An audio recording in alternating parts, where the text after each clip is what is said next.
C'est peut-être la question la plus difficile, la plus fondamentale de toutes. Une question qui nous touche au plus profond, qu'on soit croyant ou non. Si on part de l'idée d'un Dieu qui est à la fois bon et tout-puissant, comment expliquer que le monde soit si souvent un lieu de douleur, d'injustice, de maladie? Bon, aujourd'hui, on plonge au cœur de ce mystère pour explorer les grandes pistes de réflexion. D'ailleurs, il faut savoir qu'il y a un mot pour ça. Ça s'appelle la théodicée. C'est en quelque sorte le champ de bataille intellectuel où philosophes et théologiens tentent de donner un sens à ce qui semble ne pas en avoir. Alors, voici notre plan de match. On va commencer par examiner l'idée du libre arbitre, puis on parlera d'un monde imparfait. Ensuite, on se demandera si la souffrance peut être une épreuve pour grandir. On abordera le mystère du plan divin pour finalement voir ce qui se trouve au-delà des explications. OK, première grande piste et probablement la plus connue. Elle nous ramène à un cadeau à double tranchant, disons, notre liberté. Le cœur de l'argument, c'est ça.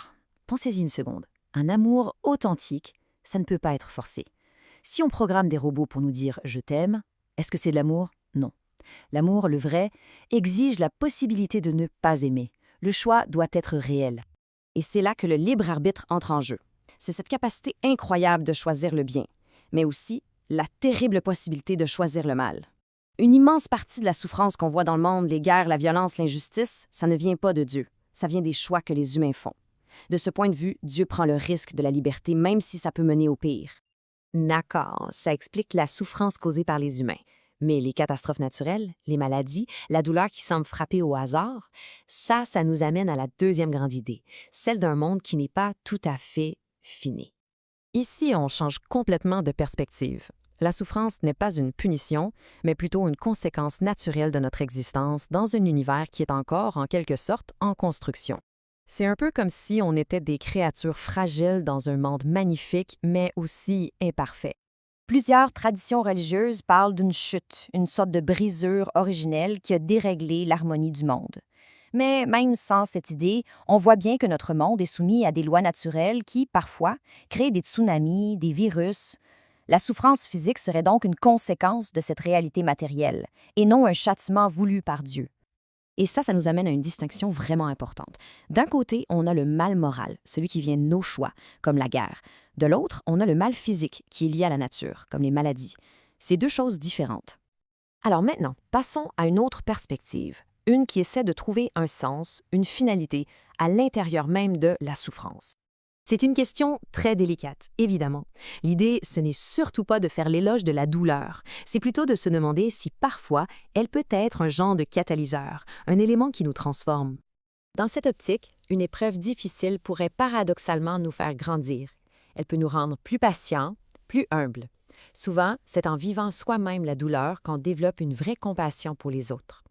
L'épreuve nous force à voir notre propre fragilité et ça peut devenir un appel à chercher plus loin, en soi ou vers Dieu. Bon, on a exploré les causes, les sens possibles, mais on arrive à un point où, il faut l'admettre, notre raison atteint ses limites. Et si la réponse était tout simplement au-delà de notre compréhension? Cet argument nous invite à beaucoup d'humilité. C'est un peu comme une fourmi qui essaie de comprendre une symphonie de Beethoven. Notre perspective est tellement petite qu'on ne voit qu'un fragment du tableau d'ensemble. On juge un événement comme étant purement négatif, sans voir l'image globale. Ça nous amène à cette pensée vertigineuse. Ce qui nous apparaît aujourd'hui comme un mal absurde pourrait, dans une perspective plus large, avoir un sens qu'on ne peut pas voir pour l'instant. C'est une idée très forte qu'on retrouve par exemple dans le livre de Job dans la Bible. Mais attention, c'est un point super important. Pour beaucoup de croyants, ça ne veut pas dire que Dieu est une sorte de stratégiste froid et distant. Au contraire. Dans la foi chrétienne, par exemple, l'idée centrale, c'est que Dieu ne reste pas en dehors de la souffrance. Il y plonge. Il ne l'explique pas d'en haut, il la partage d'en bas, avec nous. On a fait le tour des grandes théories. Mais une fois qu'on a tout analysé, et si la vraie réponse ce n'était pas une idée, mais une action? Et si la question devait changer? Et là, on bascule complètement. On passe de la réflexion intellectuelle à l'engagement concret. La réponse ne se trouverait plus dans un livre de théologie, mais dans la manière de vivre. La question angoissante « pourquoi ça arrive ?» se transforme en « maintenant qu'on est là, qu'est-ce qu'on fait ?» Ça se décline en 3 chemins.